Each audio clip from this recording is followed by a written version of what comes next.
오늘 은혜 받으실 말씀은 고린도전서 10장 1절부터 6절까지 말씀을 우리 읽도록 하겠습니다. 고린도전서 10장 1절부터 6절까지 말씀 시작. 형제들아 너희가 알지 못하기를 내가 원치 아니하노니 우리 조상들이 다 구름 아래 있고 바다 가운데로 지나며 모세에게 속하여 다 구름과 바다에서 침례를 받고 다 같은 신령한 식물을 먹으며 다 같은 신령한 음료를 마셨으니 이는 저희를 따르는 신령한 반석으로부터 마셨음에 그 반석은 곧 그리스도시라. 그러나 저희의 다수를 하나님이 기뻐하지 아니하신 고로 저희가 광야에서 멸망을 받았느니라. 아멘. 자, 우리 계속해서 무엇을 하고 있냐면 이 하나님의 언약에 대해서 말씀을 나누고 있습니다. 자, 화면 바꿔주시고, 하나님께서 이 여호와 하나님이라고 나타내신 것이 출애굽기 6장 6절에 나옵니다.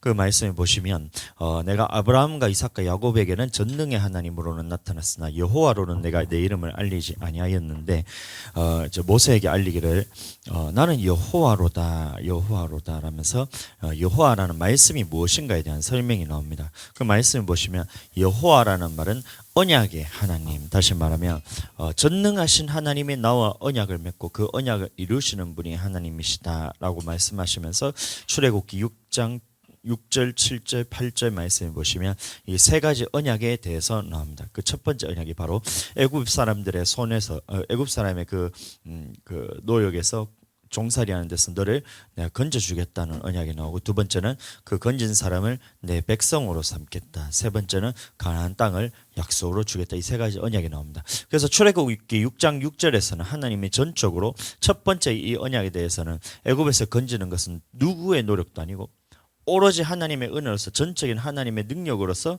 애굽 사람에게 10가지 재앙을 통해서 그곳에서 하나님께서 건져주셨던 장면이 나옵니다. 그리고 난 다음에 홍해에 도착했었을 때 하나님께서 홍해를 가르시고 애굽 사람들을 수장시키고 애굽에서 건진받은 이스라엘 백성들이 고백하는 것이 여호와는 나의 구원이시오 나의 노래시며 나의 힘이시로다, 나의 힘이요 노래시오 구원이라는 이 고백을 하면서 오늘날 예수 그리스도를 믿게 하시는 것은 하나님의 전적인 은혜다. 이것이 하나님의 언약 안에 들어간다는 겁니다.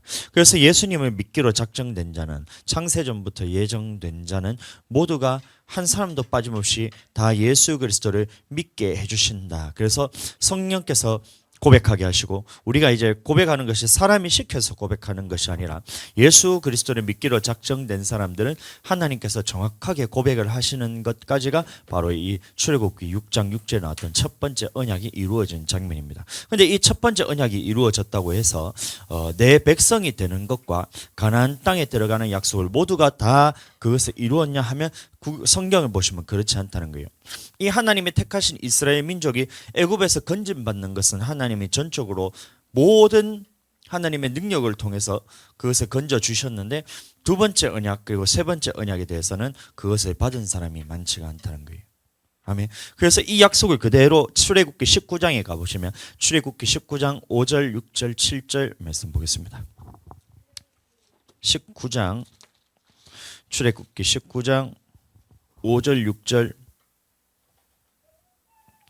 시작. 세계가 다 내게 속하였나니 너희가 내 말을 잘 듣고 내 언약을 지키면 너희는 열국 중에서 내 소유가 되겠고 너희가 내게 대하여 제사장 나라가 되며 거룩한 백성이 되리라. 너는 이 말을 이스라엘 자손에게 고하자. 이 말씀이 나옵니다. 자, 그래서 6장 6절에서 이것은 6장 6절은 아직까지 애굽에서 이제 건진받기 전이기 때문에 하나님의 약속을 애굽 땅에서 건지겠고라는 약속이 있는데, 이 말씀은 하나님께서 건져낸 사람에게 주셨다는 거예요. 홍해를 건너고 마라에서부터 시내산까지 오는 이 여정 동안에 하나님을 경험한 사람에게 하나님이 주셨던 약속이 또 세 가지가 나옵니다.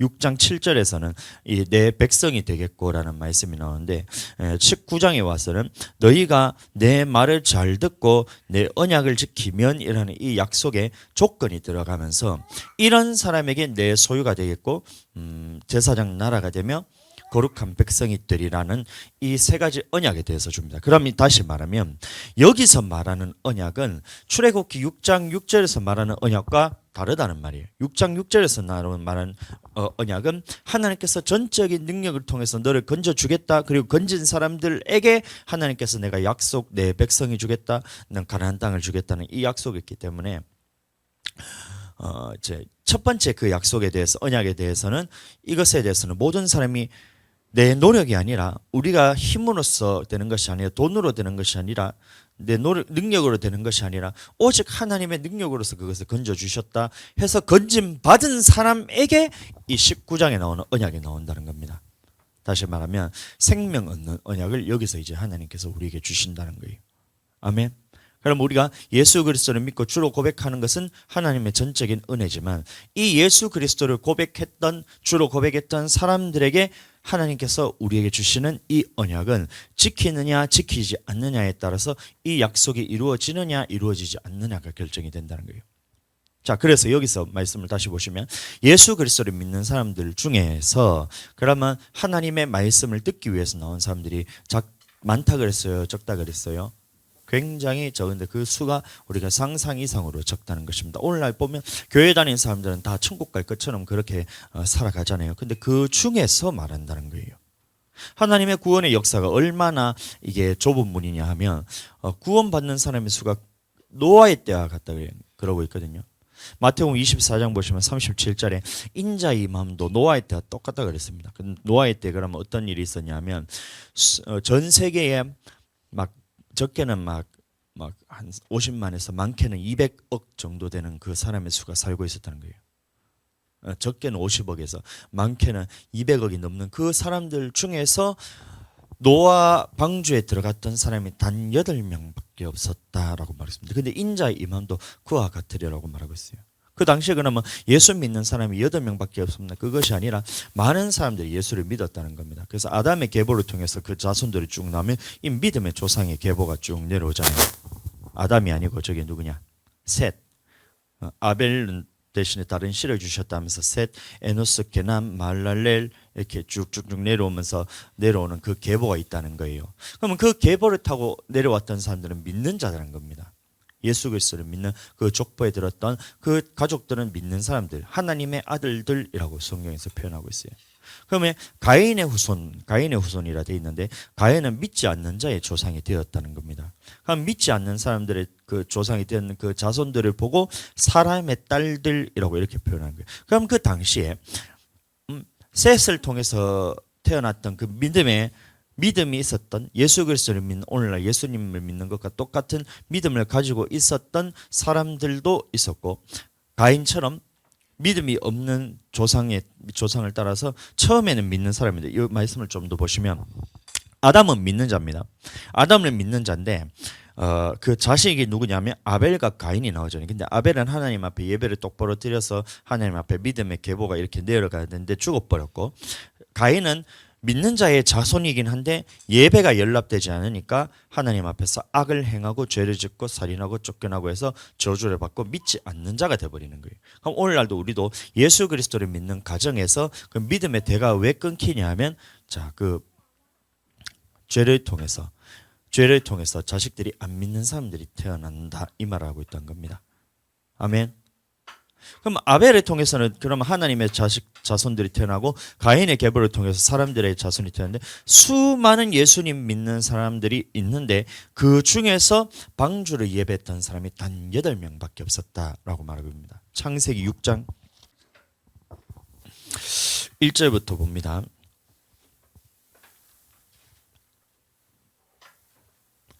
사람이 땅 위에 번성하기 시작할 때에 그들에게서 딸들이 나니 하나님의 아들들이 사람의 딸들의 아름다움을 보고 자기들의 좋아하는 모든 자로 아내를 삼는지라. 자, 여기서 보시면 하나님의 아들들이라는 것은 믿는 자들을 의미하는 거예요.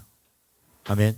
하나님의 아들들이라는 것은 믿는 자들을 의미하는데 믿는 사람들이 안 믿는 사람들하고 혼인을 하니까 그것이 믿는 자가 되면 참 좋겠는데 안 믿는 사람이 되어버렸다라고 말하고 있는 겁니다. 그래서 오늘날도 마찬가지로 예수님 믿는 사람들이 안 믿는 사람하고 결혼하는 대부분 이유가 뭐냐면 내가 그 결혼을 통해서 그 사람을 전도하고 이 사람의 영혼을 구원하기 위해서 자기가 결혼한다는 거예요. 근데 성경에서는 한 번도 그런 역사가 없습니다.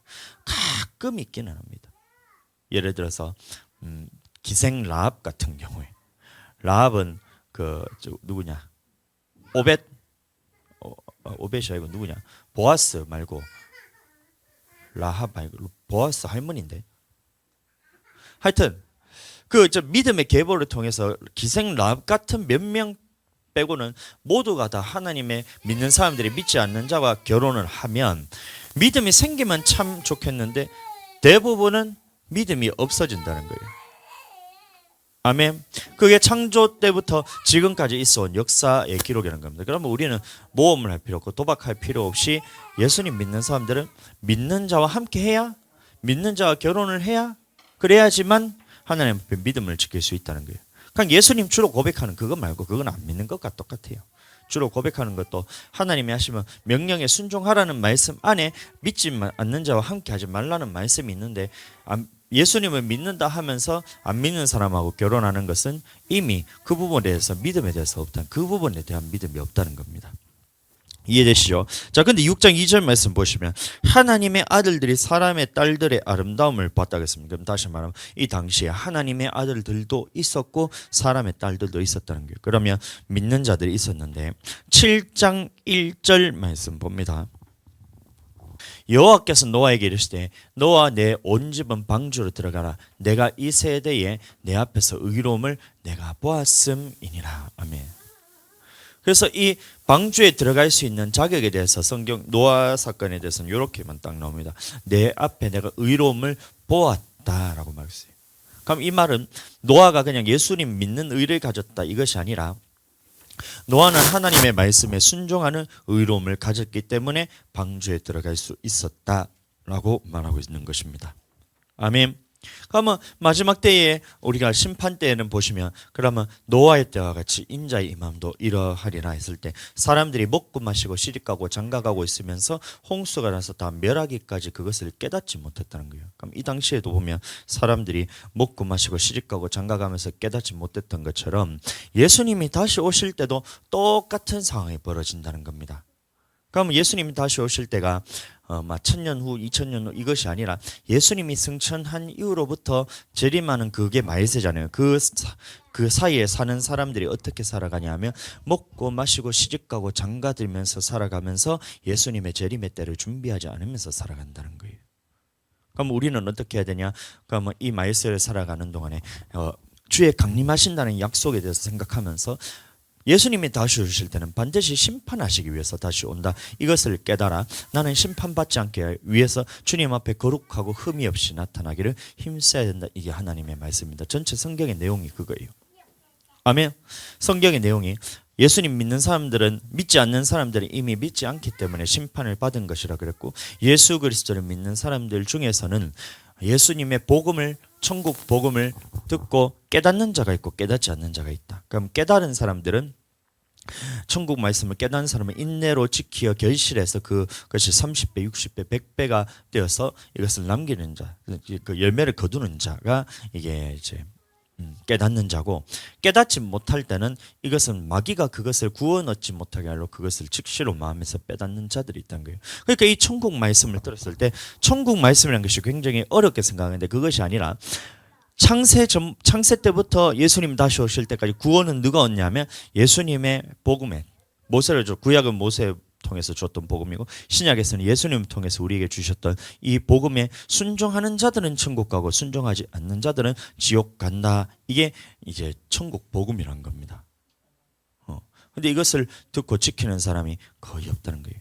대부분 다 미혹된다. 근데 구약에서도 마찬가지로 모세가 말씀을 통해서 쭉 보면 출애굽기가 굉장히 중요한데, 출애굽기는 이제 어떻게 해야 천국 가는 그 복음의 메시지에 대해서 정확하게 전하는 것이 출애굽기 20장부터 레위기 27장까지 전체 말씀이잖아요. 그걸 다시 우리가 이제 복기해 보면 이제 출애굽기 20장이 십계명이 나오고 21부터 24장까지가 율례에 대한 말씀이고, 25장 8절 보면 성전 건축에 대한 말씀, 28, 29장 보면 제사장을 세우는 거.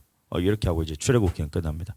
그리고 레위기 가서 1장부터 5장까지 보면 번제, 소제, 속죄제, 속건제, 화목제에 대해서 드리나, 7장 보면 그것은 예물에 관한 법이라고 나옵니다. 그럼 이 모든 말씀에 대해서 지키는 것이 어렵지 않은데, 이 간단하게 기록했는 이 말씀이 어렵지 않은데, 어렵지 않기 때문에 출애굽기 19장에서 보면 우리가 이 모든 명령을 지켜 행하겠습니다 했고, 20장 부터 23장까지 말씀을 다 듣고 났는데도 보니까 이게 어려운 게 아니니까 내가 이것을 모든 명령을 다 지켜 행하겠습니다 하고 이 피로써 언약을 맺는 장면이 24장에 나오는 거예요.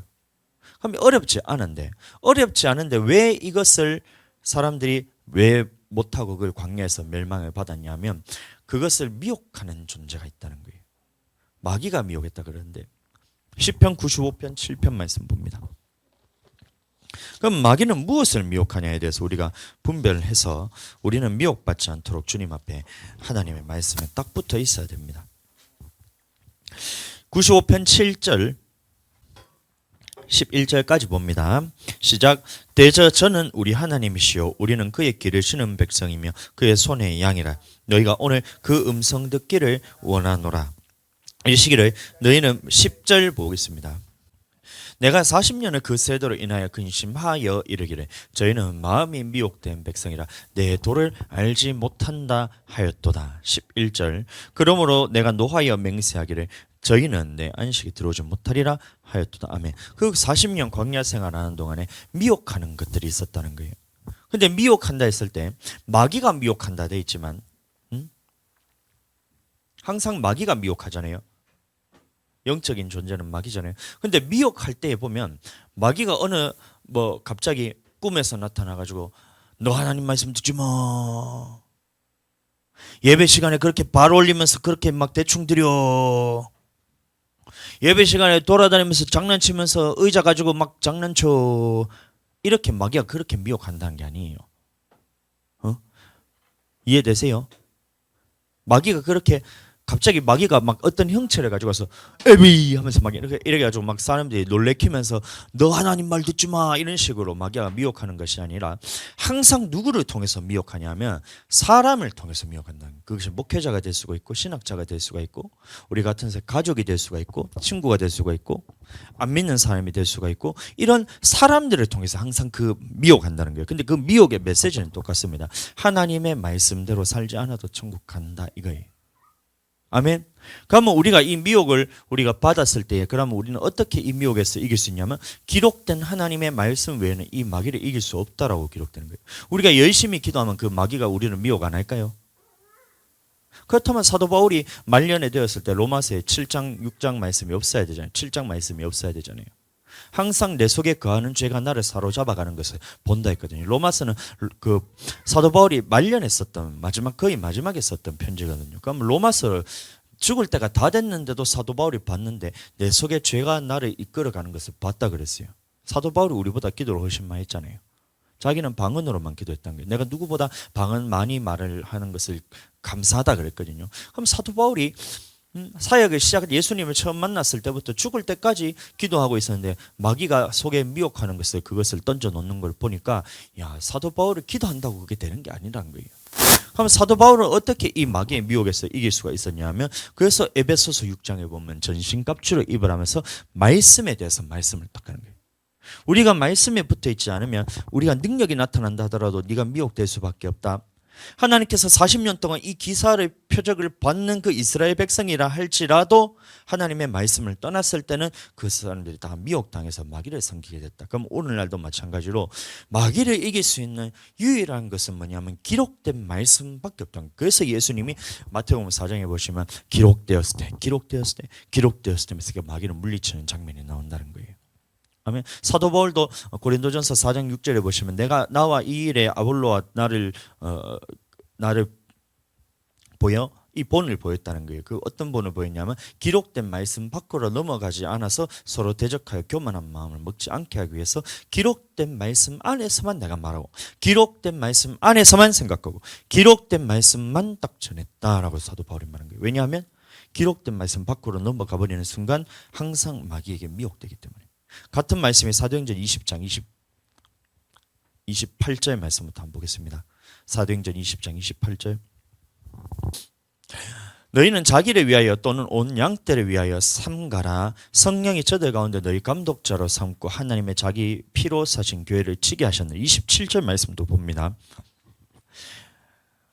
이는 내가 꺼리지 않고 하나님의 뜻을 다 너희에게 전하였으며. 사도 바울이 말하는 거예요. 내가 이 모든 하나님의 뜻을 부분적으로 전했어요. 하나님의 뜻을 일부만 전하고 다 몰랐는데 그냥 내가 아는 선에만 전했어요. 그것이 아니라 사도 바울이 정확하게 말하기를 하나님의 뜻을 다 너희에게 전했다는 거예요. 아멘.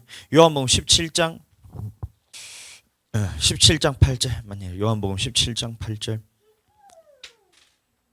같은 말씀입니다. 요한복음 17장 8절. 방금 20장 27절에서 보았던 내가 하나님의 뜻을 다 너희에게 전했다 했는데 그 하나님의 뜻이 뭐냐? 요한복음 17장 8절. 나는 아버지께서 내게 주신 말씀들을 저희에게 주었사며. 이게 천국 복음이거든요. 저희는 이것을 받고 내가 아버지께로부터 나온 줄을 참으로 아오며 아버지께서 나를 보낸 줄도 믿었사옵나이다. 아멘. 이 예수님이 전했던 천국 복음에 대해서 부분적으로 전한 것이 아니라 내가 아는 선에서 전한 것이 아니라 열심히 공부해서 어떻게 성경에 대해서 다 할 수가 있어 이렇게 전한 것이 아니라 모든 것을 다 전했다는 거예요. 그 감독자에게, 교회 주의 종에게. 그럼 오늘날도 그 주의 종은 이 하나님이 전한 천국 가는 모든 복음의 메시지에서 하나도 빠짐없이 모두를 다 알아야 하나님의 양들을 맡겨주신 양들을 천국으로 인도할 수 있는 것이지, 이 부분에 대해서 성경에 대해서 부분적으로 알거나 내가 열심히 공부해서 한계가 있어서 내가 사람의 뜻으로 어떻게, 사람의 지식으로 어떻게 하나님의 그 뜻을 다 알 수가 있냐, 사람마다 다 성경에서 다 아는 사람이 어딨냐, 이렇게 돼버리면 그 사람은 성경을 하나도 모르는 사람이에요. 분명히 사도 바울은 다 알고 전했다는 거예요. 그래서 내 하나님의 모든 뜻을 너희에게 전했다. 그리고 너희를 감독자로 삼고 하나님이 세우신 교회를 치게 하셨고 그 피로 사신 교회를 치게 하셨고 이 양들에게 무엇을 전하라고 하냐면 이 천국의 메시지를 다 전해야 한다라고 말하고 있는 거예요. 20장 28절. 너희는 자기를 위하여 또는 온 양떼를 위하여 삼가라. 성령이 저들 가운데 너희로 감독자로, 이 하나님이 세우셨던 것. 주의 종은 내가 세운 게 아니라 하나님이 세우셨다는 말입니다. 하나님이 자기 피로 사신 교회를 치게 하기 위해서 하나님이, 그럼 이건 구약에 있었던 율법이 그대로 이어진다는 거잖아요. 그 하나님께서 예수 믿는 사람들을 아무 곳에 내버려 두는 것이 아니라 반드시 택하신 장소인 교회로 나오게 해서 그곳에 하나님이 감독자로서 주의 종을 세우시고 그 주의 종을 통해서 하나님의 뜻을 다 전한 후에 그 뜻을 하나님이 성도들에게 전하도록 그 주의 종을 세웠다 이 말인 겁니다. 이게 참 종의 자세예요. 29절 말씀. 근데 이렇게 하신 이유가 왜 그러냐? 내가 떠난 후에, 사도 바울이 떠난 후에 흉악한 이리가 너희에게 들어와서 그 양떼를 아끼지 아니하며 또한 너희 중에서도 제자들을 끌어 자기를 쫓게 하려고 어그러진 말을 하는 사람들이 일어날 줄을 내가 아노니, 그러므로 너희가 일깨어 내가 3년이나 밤낮 쉬지 않고 눈물로 각 사람을 훈계하던 것을 기억하라. 아멘. 사도 바울이 3년 동안 예수 그리스도의 복음을, 천국 복음을 그대로 전했는데 내가 있을 때도 하나님의 말씀대로 순종하는 사람도 있고 안 하는 사람이 있는데 하물며 내가 떠나간 후에 사람들이 그 모든 명령에 대해서 다 순종할 수 있겠나? 그렇지 않다는 거예요. 근데 그 거짓 선지자가 흉악한 일이라 그러는데, 자 보세요. 이 일이들이 어디에서 나오냐면 밖에서 나오는 안 믿는 사람에게서 나타나는 것이 아니라 믿는 사람들 중에서, 너희 중에서 이렇게 이리들이 나타난다는 게 29절 말씀 다시 봅니다. 내가 떠난 후에, 사도 바울이 떠난 후에 흉악한 이리가 너희에게로 들어와서 그 양떼를 아끼지 아니하며. 30절. 또한 누구 중에서란 거예요? 너희 중에서, 믿는 사람들 중에서 거짓 선지자가 나타난다는 거예요. 그럼 이단들을 보고 거짓 선지자라고 하는데 이단들은 거짓 선지자 축에도 못 듭니다. 거짓 선지자 누구냐면 이제 믿는 자들 중에서, 정확한 말씀을 받은 사람들 중에서 제자들을 끌어서 자기를 쫓게 하기 위해서 어그러진 말을 하는 사람이 거짓 선지자인 거예요. 아멘. 마태복음 7장 15절 거짓 선지자들의 삼가라. 양의 옷을 입고 너에게 나온, 이 거짓 선지자들이 밖에서 들어온 사람들이 아니란 얘기. 양의 옷을 입고 너희에게 나오나 속에는 노략질하는 일이라.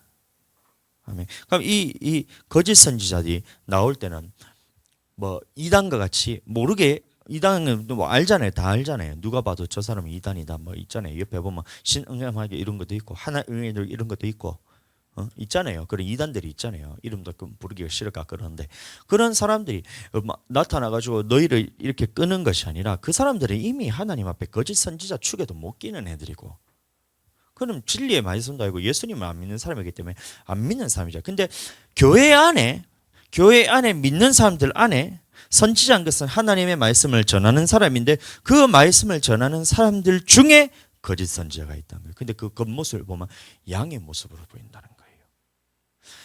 되게 아름다워 보이고 선해 보이고 의로워 보이고 뭐 믿음 있어 보이고 이런데 말을 딱 들어봤을 때 그 말이 하나님과 다른 말을 전하는 거예요.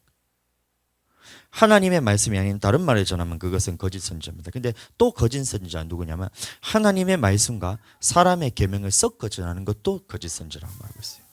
근데 세 번째 거짓 선지자가 누구냐면 이 하나님의 말씀을 정확하게 전하는데 이 정확하게 전하는 말씀에 있어서 모든 명령에 대해서 지켜 행하는 데 있어서 어떤 것은 해도 되고 하지 못할 때는 안 해도 된다. 대강대강하라는 것도 거짓 선지자에 들어갑니다. 그러면 구약에 있어서 이 이스라엘 민족들이 백성이 멸망받은 대부분 미혹되어서 멸망됐다는데 사람을 통해서 미혹되었다 하는데 그 거짓 선지자는 누구냐면 안 믿는 거짓 선지자는 아니에요. 왜냐하면 광야 생활하는 동안에 모세를 통해서만 말씀이 주어졌잖아요. 그리고 그 후에도 선지자를 통해서 말씀을 주었지 안 믿는 사람에게 선지자를 안 보내주셨거든요. 그러면 선지자를 보냈다는 것은 믿는 자들 중에서 하나님의 말씀을 가르침을 잘 전하는 사람들 중에서 사람의 계명과 하나님의 말씀을 섞어 전하면 어떻게 하라고 되어 있어요? 자, 다시 구약에서 보면 이스라엘 백성들이 미혹되었다 했을 때 그 미혹이 무엇인지를 알아야 된다는 거예요. 이 말을 하고 있다는 겁니다. 하나님 말씀대로 살지 마 이렇게 미혹했는 것이 아니란 거예요. 그러면 하나님 말씀대로도 살고 사람의 계명을 같이 섞어서 전해서 그렇게 살아라고 전했냐? 이것도 아니라는 겁니다. 뭐 하나님의 모든 명령대로 지켜 행해야 돼. 근데 이것을 최선을 다하지 않아도 돼라고 전했던 이 거짓 선지자에게 넘어졌다는 거예요. 그 민수기 사건이거든요. 신명기 18장 보면 이런 말씀이 나옵니다. 하나님이 선지자 한 사람을 세웠다는 거예요. 18장 18절 내가 그들의 형제 중에 너와 같은 선지자 하나를 그들을 위하여 일으키고, 자 보면 이 참 선지자도 누구에게 의해서 나타난다는 거예요? 너희 형제 중에서 참 선지자가 나타난다는 겁니다. 그런데 거짓 선지자도 이 형제들 중에서 거짓 선지자가 나타난다는 거예요. 이해되세요? 그러니까 우리가 기록된 말씀이 없다면 이 선지자가 참 선지자인지 가짜 선지자인지 우리가 알 수가 없잖아요. 근데 그 말이 이루어지는 것을 보면 이 선지자는 참 선지자고 이루어지지 않는 것을 보면 이것은 가짜니까 선지자가 방자에 행하는 말이니까 그를 두려워하지 말고 돌로 쳐서 죽이라 이런 말이 나옵니다. 근데 오늘날은 우리가 그 말을 이루어지느냐 안 이루어지느냐를 따라가는 것이 아니라 기록된 말씀 안에 있으면 그것은 참 선지자고 우리는 지금 기록된 말씀을 따라가야 된다는 거예요.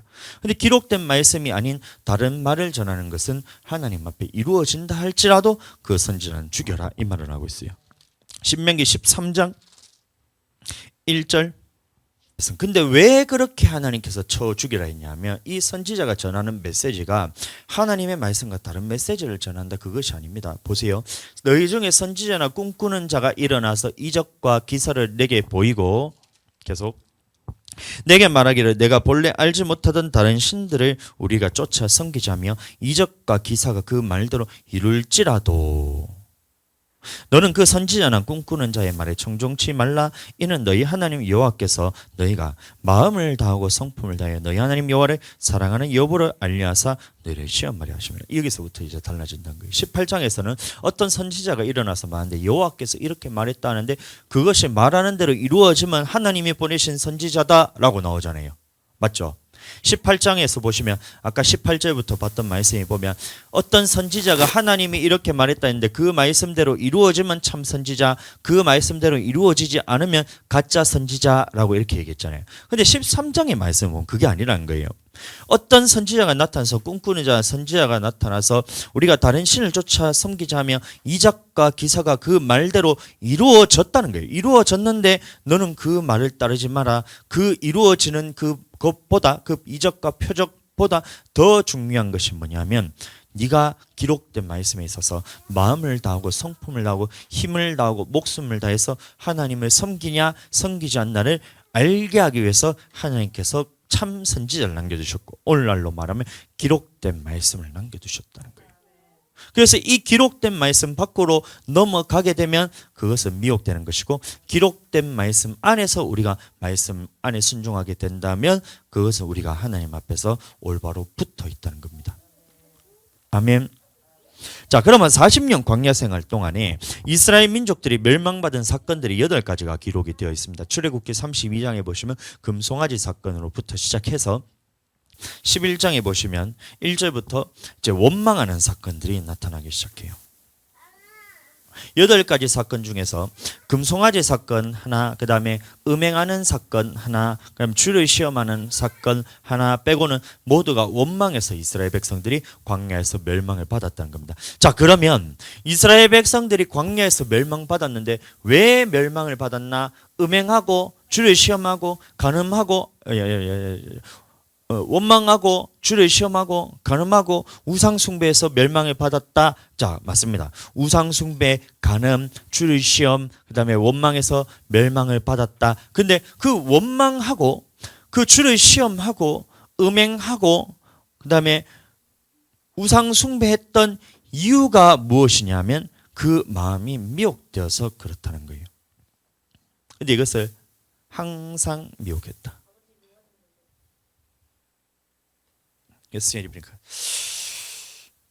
자, 그래서 우리가 저번 주에 민수기 11장 말씀 지금 다시 한번 띄워주시죠. 1절부터 백성이 여호와의 들으시기에 악한 말로 원망하며 여호와께서 들으시고 진노하사 여호와의 불로 그들 중에 붙어서 징끝을 사르게 하시매. 자, 이 말씀이 나옵니다. 첫 번째 멸망을 받았던 사건, 금송아지는 시내산에서 광야 생활하기 전에 멸망받은 사건이고 광야 생활 딱 시작했을 때 첫 번째 멸망받은 사건이 성전 중심으로 살아라 했는데 성전 중심으로 살지 않았기 때문에 이스라엘 백성들에게 원망이 찾아오고 그 원망을 해서 하나님께서 징끝을 살라서 다베라에서 멸망을 받았다는 거예요. 자, 그러면 우리는 오늘날 딱 말씀을 지금 보자네요. 자, 화면 다시 띄워주세요. 저를 잠깐 봐주세요. 자, 마귀는 항상 미혹한다 그랬어요. 40년 광야 생활 했던 것처럼 오늘날 우리가 교회 생활 하는 동안에도 항상 미혹하는데 마귀가 미혹하는 것은 하나님의 말씀대로 살지 마라. 너는 하나님을 대적해라. 이렇게 미혹하는 것이 아니란 겁니다. 이해되세요? 이스라엘 민족들은 하나님의 말씀대로 다 순종하며 살겠습니다 하는 이 사람들입니다. 그런데 중요한 것은 그 말씀을 지키는 데 있어서 어디까지 우리가 순종해야 되느냐 이 부분에 대해서 마귀가 미혹한다는 거예요. 예수님을 처음 믿을 때 우리는 예수님의 말씀대로 모든 명령에 순종할 수 있는 능력을 다 받게 됩니다. 그것이 베드로전서 1장 2, 3, 4절 나오고 롬마서 6장을 전체를 보시면 그 말씀이 나오고 그다음에 히브리서 9장 14절 말씀, 그다음에 계시록 2장 5절 6절 말씀 보시면 처음 사랑 처음 행위라 나오고 에베소서 1장 4절부터 보시면 우리가 예수 그리스도를 믿게 하신 것은 우리가 그 뜻에 하나님께서 우리에게 지혜와 총명을 주사 그 뜻의 비밀을 우리에게 알려서 그 말씀에 순종하게 하기 위해서 우리를 예수 그리스도를 믿게 했던 거예요. 그럼 예수님 믿을 때 모든 명령에 순종할 수 있는 능력을 다 받았는데 이 모든 명령에 순종하는 이것을 어디까지 해야 되느냐에 대해서 마귀는 미혹한다는 거예요. 아멘. 처음부터 말씀에 불순종해라 이렇게 하지 않는다는 거예요. 순종해. 말씀대로 순종해. 그런데 이런 상황에서까지 네가 순종해야 되나? 이렇게 되는 거예요. 예를 들어 우리가 물질에 있어서 하나님 앞에 우리가 온전한 11조를 드리면 부유하게 된다는 그 말씀, 오늘 아까 어린이부 예배 때 그렇게 했잖아요. 부욕해 하시는 하나님. 그러면 광야에 와서도 하나님께서 물샘 12가 종려나무 이런 그루를 그것을 미리 예비하셨다는 것은 하나님은 아무것도 우리가 구할 것이 없는 이 교회 생활하는 동안에도 부유하게 하시는 분이 하나님이라는 것을 우리가 경험시켜 주신다는 거예요. 아멘. 근데 그 부유하게 하신 하나님을 경험했을 때, 그러면 부유하게 된 것 중에서 주님 앞에 드리는 것은 누구나 다 할 수가 있잖아요. 그건 안 믿는 사람이라 하라 해도 합니다. 안 믿는 사람이라도 그런 건 할 수가 있다는 거예요. 그러니까 와가지고 그 정말 악한 삶을 사는 그 옛날에 있었던 1층 그 있잖아요. 사장님 계시잖아요. 와가지고 내가 가가지고 헌금할게요. 2만 원. 집 버리는 1억 몇천 해가지고 자기가 뭘 했다 하더니만 그 중에 2만 원, 1억 중에서 2만 원 내는 거 그건 누가 못하냔 말이에요. 응? 1,000만 원 있어도 2만 원 정도는 내가 하겠다. 100만 원 있어도 2만 원 정도는 내가 하겠다. 근데 2만 원 뒤그시거리면서 내가 목사님 헌금할게요. 막 이러더라고. 누구나 다 한다. 안 믿는 사람도 그렇게 한다는 거예요. 절에 가서 중한테 드리는 것도 그렇게 다 합니다. 안 믿는 것들도.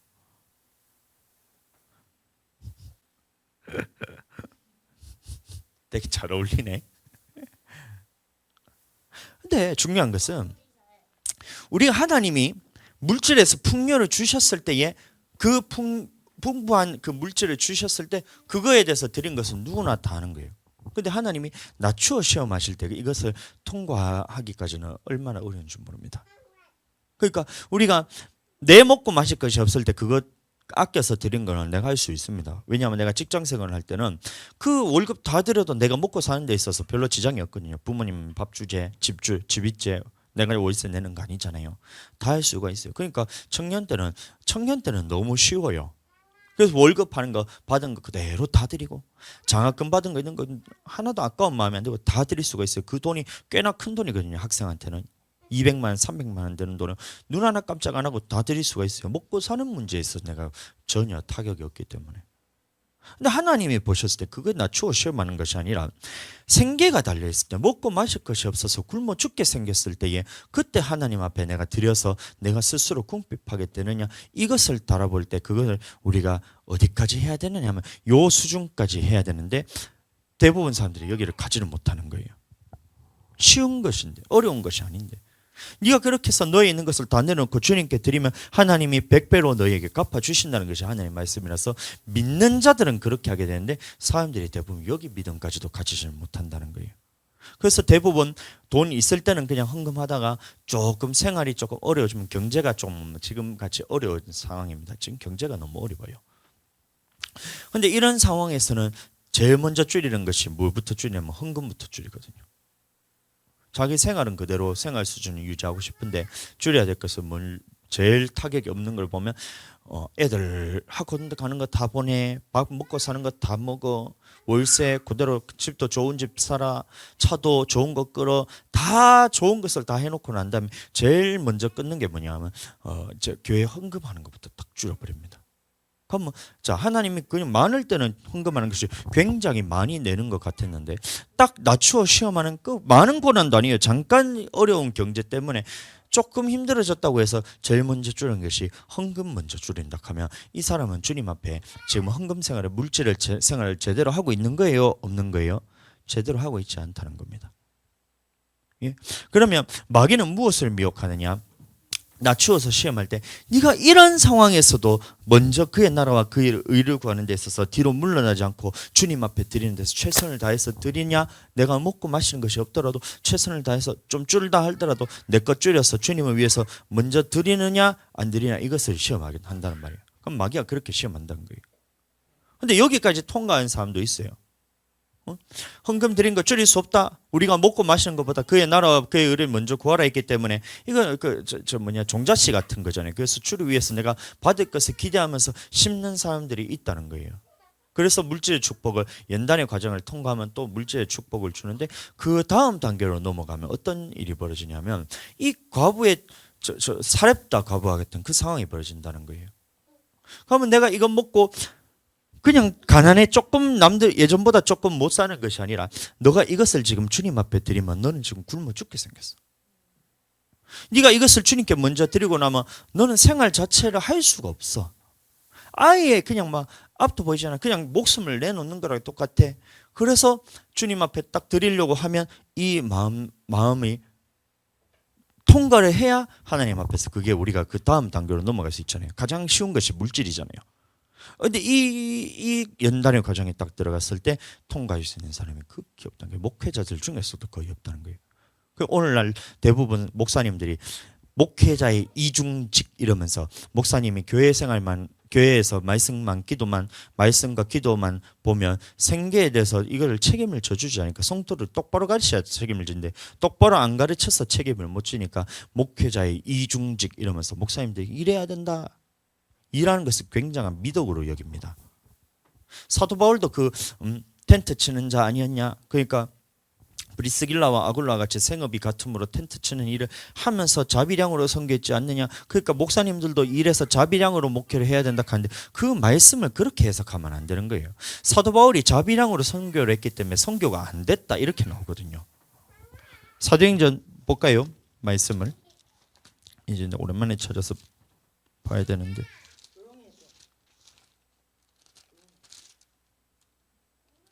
18장 보겠습니다. 사도행전 18장. 사도행전 18장 1절. 이 말씀을 가지고 목회자들이 이중직해야 된다면서 목회자들도 돈 벌라는 얘기로 씁니다. 이후에 바울이 아데노에 떠나 고린도에 이르러 2절. 아굴라라 하는 본도에서 난 유대인 하나를 만나니 글라우디오가 모든 유대인들을 명하여 로마에서 떠나라 한 고로 그가 그 안에 브리스길라와 함께 이달리아로부터 새로 온지라. 바울이 그들에게로 가매 업이 같음으로 함께 거하여 그 일을 하니 그 업은 장막을 만드는 것이더라. 그래서 사도 바울이 같이 텐트 쳤다는 거예요. 그래서 선교가 안 됐다는 겁니다. 교회가 세워지지 않았다는 거예요. 그 이 말씀만 보면 바울이 같이 생업을 같이 해서 텐트 만들기를 했더라라고 나옵니다. 근데 5절 말씀을 보시면 자 4절 읽고 넘어갑시다. 안식일마다 바울이 회당에서 강론하고 유대인과 헬라인들을 권면하니라. 근데 목회가 안 됐다는 거예요.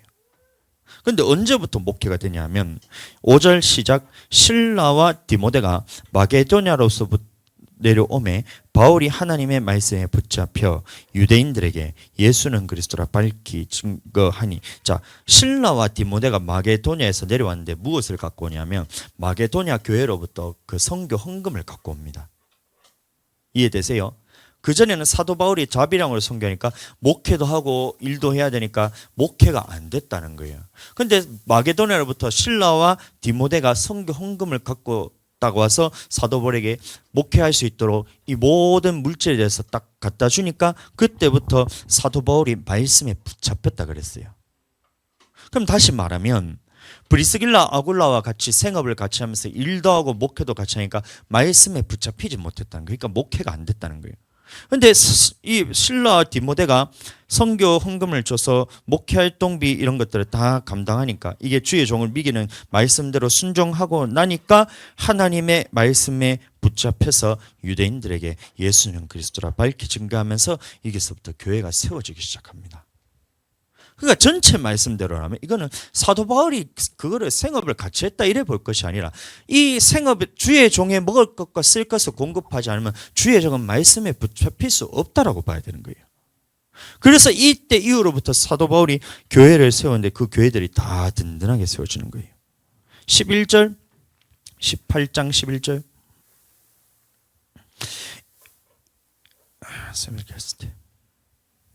1년 6개월을 위하며 그들 가운데서 하나님의 말씀을 가르치는 데 전무했다는 겁니다. 아멘.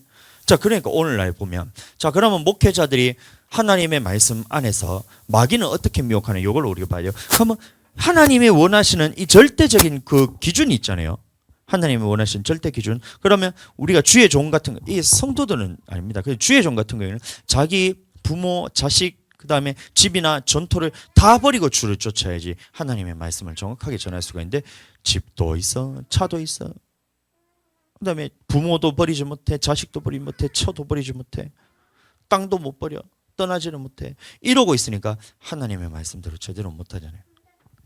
그럼 먼저 그의 나라와 그의 의를 구하래서 그러면 주를 위해서 먼저 다 쓰면 이 모든 것을 주님께서 채워주시고 100배로 채워주신다는데 이것을 하지 못하는 목회자들이 목회자도 돈을 벌어야 된다. 사도 바울도 텐트 치지 않느냐 그러면서 자비량을 선고하면서 목회자는 이중직이다. 구약에서는 제사장이 있지만 신약에서는 주의 종을 따로 세운 게 아니라 모두가 하나님 앞에 가기 때문에 그러면 목회를 하지 말아야 되잖아요.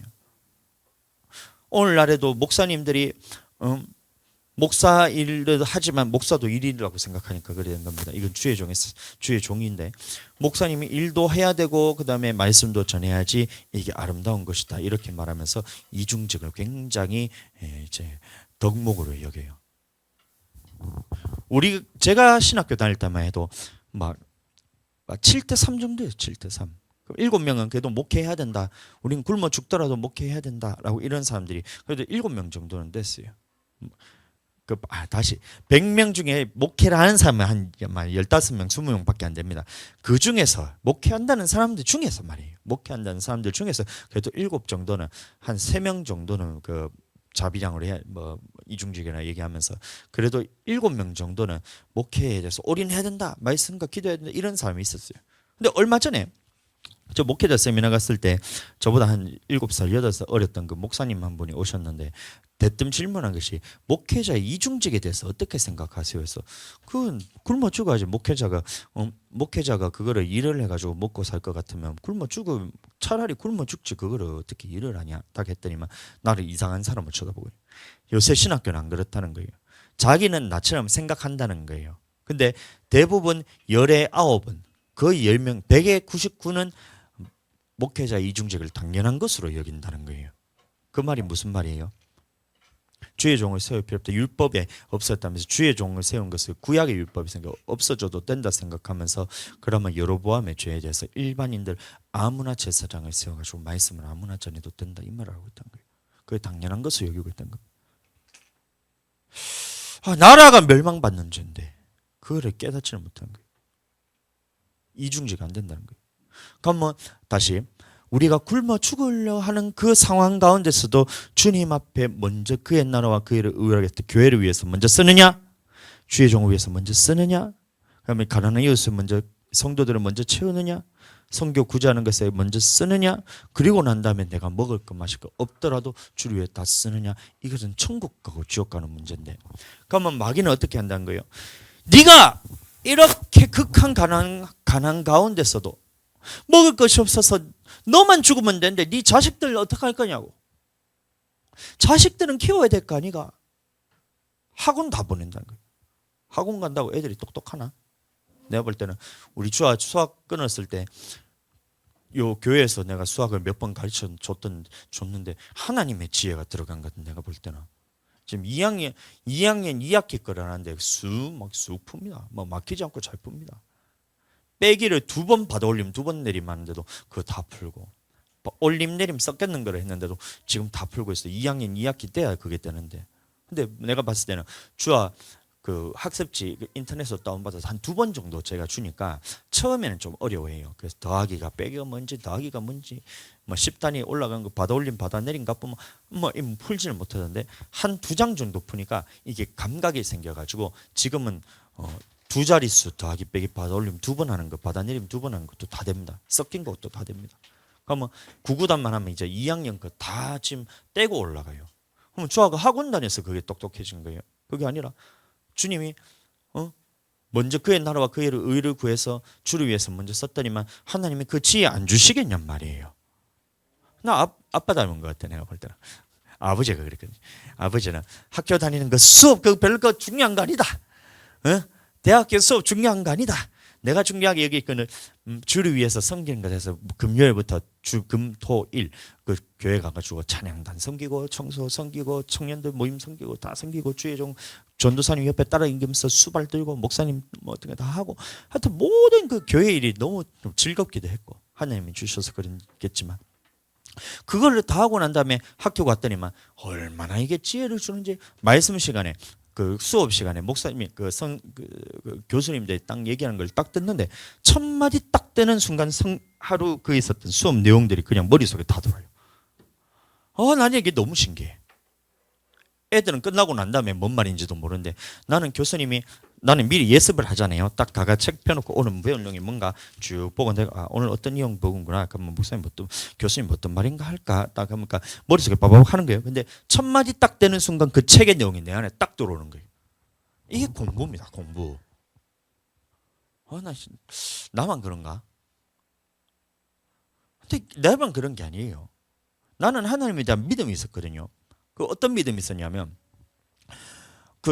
한번 계기가 있었는 것입니다. 나는 내가 멍청한다고 생각했어요. 공부도 별로 고만고만하게 하고 그래서 나는 똑똑하다고 생각해 본 적이 한 번도 없었어요. 왜냐하면 고등학교 때 그거를 수업을 했는데 뭐 반도 안 되는 그런 성적이었죠. 대학교는 운 좋게 들어갔는데 대학교 가서 F가 4개 날라왔거든요. 그러면 빵빵빵빵이랑 빵점짜리가 4개란 거예요. 그래서 나는 별로 안 똑똑하다 생각했는데 어떤 목사님의 그 영어 영성 캠프 이걸 딱 하는데 딱 질문하는데 하나님의 형상이라고 얘기하는 거예요. 하나님의 형상. 우리는 하나님의 형상대로 창조받았습니다. 그럼 하나님의 형상이라 했는데 하나님이 바보예요? 이렇게 딱 묻는 거예요. 하나님의 형상이 하나님이 너희를 천재로 만들었다 이렇게 한 거예요. 천재. 나는 그게 믿어지더라고. 난 천재구나. 내가 천재라는 믿음이 딱 생겼어요. 그러니까 수업 시간에 그 다음에 공부하는 방법에 대해서 내가 조금 배웠는데 딱 하고 난 다음에 수업 시간에 미리 예습하고 복습하는 거는 집에 가서 할 생각하지 말고 수업 끝나자마자 한 번 봐라. 그 얼마 안 걸린다. 2, 3분만 하면 그 수업 내용 다 이해된다. 들을 때는 1시간이지만 그걸 정리하는 것은 2, 3분만 하면 그 된다. 그러면 머릿속에 입력이 된다는 거예요. 그럼 집에 가서 한 번 다시 보고 다음날 아침에 한번 보든지 수업 시간 전에 잠깐 그거 보고 복습 한 번 더 하고 그 다음에 예습 한 번 더 하고 딱 하고 나면 그렇게 해서 예습 복습하지. 누가 뭘 하루 종일 그 예습 복습하라 하냐. 5분 10분만 하면 예습 복습 다 된다. 예습 복습만 철저히 잘하면 된다 해서 그 말을 나는 믿어지더라고. 그리고 딱 가서 교수님 딱 얘기하는데 첫 말 딱 하는 순간 수업 내용들이 그냥 한 번에 머릿속에 딱 들어오는 거예요. 그건 나는 별로 어렵지가 않았어요. 그럼 수업 내용 들으면 재미없으니까 성경책 쭉 보다가 교수님이 한 번씩 모르는 내용에 설명할 때가 있어요. 그러면 성경책 덮어놓고 한 번 듣고 뭔 말인가 들어보면 그 막혔던 것이 잠깐 들으면 통해서 또 뒤에 것들이 다 이해가 되면서 그러면 또 다시 성경책을 보고. 그럼 수업 시간에 난 전 4년 내동 성경책만 봤어요. 근데도 A 다 A뿔이고 가끔 A 나오고 이래 나오잖아요. 뭐하다 이게 나오노? 지금 너무 멀리 와버렸는데. 이중직 말하다가 얘기한 것 같은데. 이중직 말하다. 낮추어 시험하실 때. 그러니까 우리가 죄송합니다. 너무 곁길로 많이 세가 버렸는데 하나님의 말씀에서 절대적인 기준이 있는데 이 기준에 대해서 항상 마귀는 미혹시킨 거예요. 첫 번째는 하나님의 말씀대로 순종하지 마 이렇게 안전한다 그랬죠. 거짓 선지자들이. 거짓 선지자들도 자기가 생각이 있으면 얘네들이 반감을 가질 것 같으면 그렇게 안 한다는 거예요. 우리 보고 너 교회 다니지 말고 절에 가서 불상에 가가지고 예배 드려 하면 너 할 거야? 안 하잖아요. 나라도 안 한다. 그러니까 교묘하게 섞어서 얘기하는 거예요. 하나님 말씀대로 순종해. 물질에 대해서 하나님의 법칙에 대해서 이렇게 있는 거 알아. 그래 알아. 해. 물질에서 먼저 그의 나라와 그의 의를 구해야 돼. 그래 그 말은 맞아. 그런데 네가 먹고 사는 게 힘들 때는 그럼 그럴 때는 하나님이 봐주시는 거 아니야. 구약의 말씀 봐봐. 구약에도 보면 지도자들이 그렇게 백성들이 어려운데 그 탄압을 해가지고 억압을 해가지고 그 물질 뺏어가지고 지도자들이 문제잖아. 그러면 그 지도자들처럼 하지 말고 가난한 자들은 좀 헌금해서 하지 말고 또 돈 많은 사람만 하면 그래도 뭐 교회 운영하는데 지장 없잖아. 이래 되는 거예요. 요 단어보다. 11조를 하지 않아도 된다는 사람들의 이유가 구약에서는 그 11조들을 가난한 자들을 줬던 게 아닙니다. 11조는 성전 세우고 주의 종 먹이고 그다음에 그 하는데 다 썼다는 거예요. 11조는 주의 종 겁니다. 근데 오늘날 주의 종이 없어져서 그거를 마음대로 쓴다는 거예요. 말도 안 되는 소리입니다. 그러니까 구약에서는 가난한 사람들의 그 재물을 빼앗아서 주의 종들만 배불렸기 때문에 그게 악한 짓이라고 얘기를 하는 게 그게 아닌데, 주의 종들도 그렇고 백성들도 그렇고 마음의 중심에 귀한 것으로 드리지 말고 저는 것 병든 것 더러운 떡을 드렸기 때문에 하나님 앞에 물질의 어려움을 겪었다 이래야 되는데 오늘날 똑같이 가르친다는 거예요. 예수님 믿는 사람들에게 귀한 거 안 드려도 돼. 드리긴 드려. 먼저 그의 나라와 그의 의를 구하라 했으니까 드리긴 드려도 돼. 근데 꼭 그렇게 먼저 드려야 되나? 하나님이 가난한 자들을 위해서 준다며. 그러니까 가난한 자들은 먼저 내가 가난하면 나를 위해서 조금 그래도 먹고 사는 건 어느 정도 돼야 11조도 하고 구제도 하고 주정헌금도 하고 헌금도 하고 감사헌금도 하고 먹고 살아야 일단 헌금을 할 거 아니야. 이렇게 딱 한다. 그럼 넘어가면 된다 안 된다? 넘어가면 된다 안 된다? 하나라 넘어가면 된다 안 된다? 안 된다는 거예요. 우리는 딱 정확하게 먼저라고 했잖아요. 먼저 교회를, 먼저 주의 종을, 먼저 성도들을, 먼저 가난한 이웃을, 그 후에 내가 먹고 사는 것이 하나님께서 채워주신다. 이게 믿음이거든요. 아멘. 그러면 마귀는 그렇게 해서 이제 통과된 그 사람들에게 그 다음 단계로 주는 것이 네가 굶어 죽는데도 그거를 줘야 되냐? 목사님 너무한 거 아이가? 우리가 조금 가난할 때도 그렇게 못 사게 달다 볶더니만 내가 이거 지금 헌금하고 나면 나는 한 달 동안 쩔쩔 굶고 살아야 돼. 아무것도 먹을 수 없어. 굶어 죽게 생겼는데 그래도 교회 먼저 하라고? 주의 종은 먼저 하라고? 주의 종 완전 도둑놈만이야. 교회 성전 없어도 되는데 괜히 성전 세워가지고 우리를 힘들게 아니냐? 먹고 사는 것 사는 성도들 괴롭힌다 생각하는 거예요. 그럼 자연스럽게 성전 없어지고 주의 종 없어지고 그 돈을 가지고 무엇을 하냐? 자기들이 먹고 살고 성도들끼리 교제하면서 먹고 마시는 데 다 쓰고 그 다음에 이것을 가지고 구제 성교하면 얼마나 아름답냐 하는데 얼마나 더러운지 보세요. 성전 세우고 주의 종 세우는 거 빼놓고 자기 마음대로 썼죠.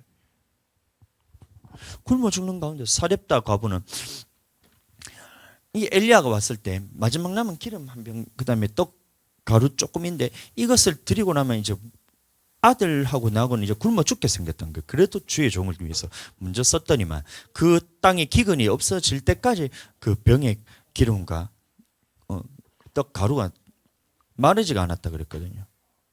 마르지가 않았다. 근데 이 믿음을 신약에 와서도 그대로 예수님이 그대로 선포하시는 거예요. 예수님도 보면 항상 보면 이 성도들의 믿음이 어떤지 물질에 대해서 가장 먼저 봤다는 거예요. 그 볼 때 가장 먼저 본 것은 아니지만 물질에 대해서 어떻게 한 거를 예수님도 계속해서 시험에서 보고 계시거든요.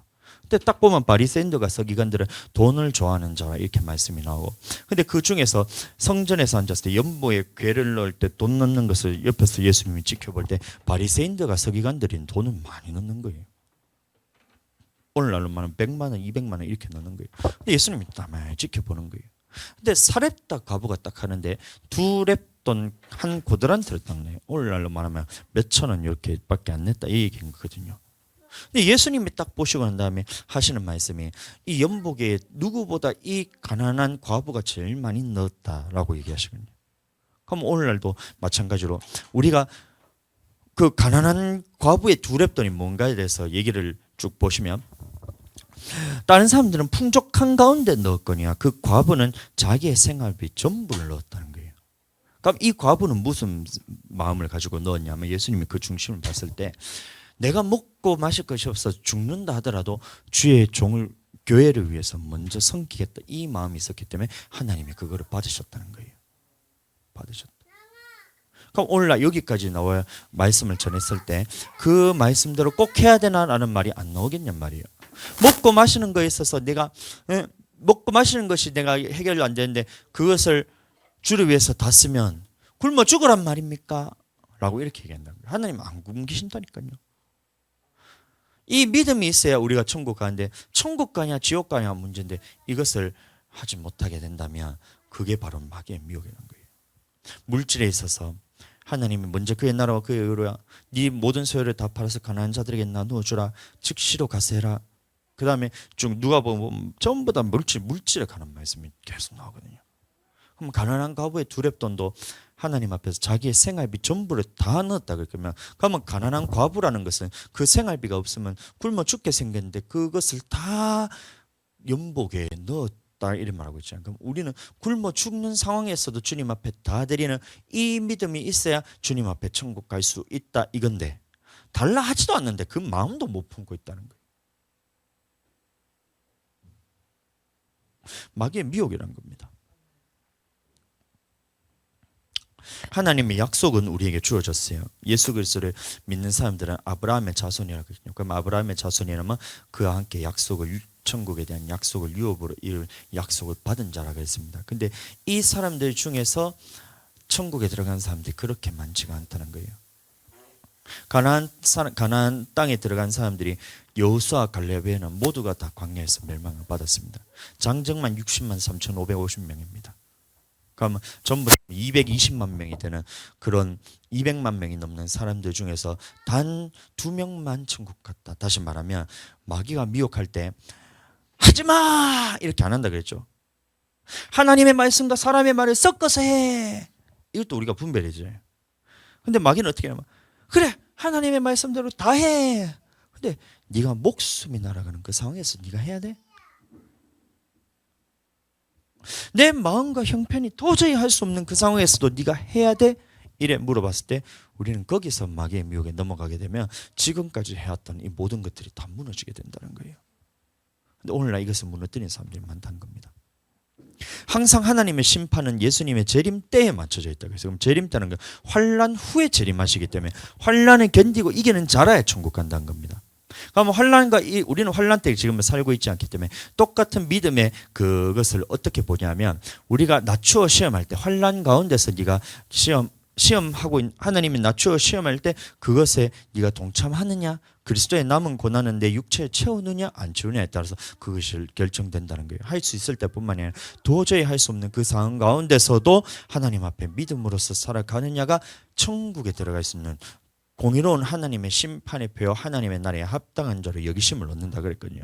그러면 그 환난 가운데서도 네가 견뎌야 되나 했을 때에 그것을 넘어갈 수 있는 사람들이 극히 소수였다는 거예요. 한 번 해서 될 것이 아니라 죽을 때까지요. 서머나 교회가 그렇잖아요. 내가 너의 환난과 궁핍을 아노라. 내가 너희 중에 몇 사람을 옥에 넣어 넘겨주고 10일 동안 환난에 넘겨주겠는데 네가 죽도록 충성하라 그러잖아요. 그럼 우리는 여기까지 가야 되는 거예요. 지금까지 우리가 잘 버텨왔잖아요. 거의 작년 몇 월이고 10월부터 우리가 지금까지 버텼으면 한 5개월 버텼잖아요.